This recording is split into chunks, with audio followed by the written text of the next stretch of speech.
kabutingol, gagawa tayo ng Caesar salad. So ito ngayon ang ingredient ng dressing natin.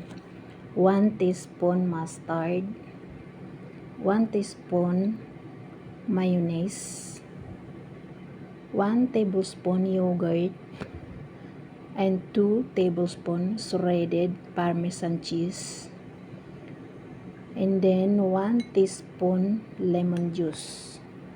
Then nilagyan ko lang ito siya ng counting salt, konti lang, a little salt to taste, para lang malasa yung konting asin lang. And then i-mix na natin yan.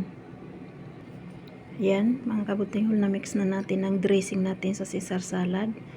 So magagayat na tayo ngayon ng lettuce. So ito na mga kabutingol ang Caesar salad natin. Ready na rin ang dressing natin.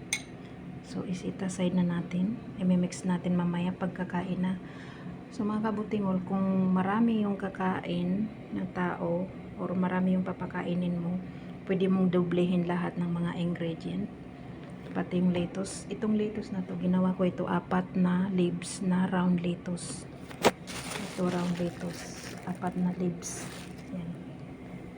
Ito na yung Caesar salad natin. Na-mix ko na, nilagyan ko lang siya ng parmesan cheese na buo. Yan na, then serve na.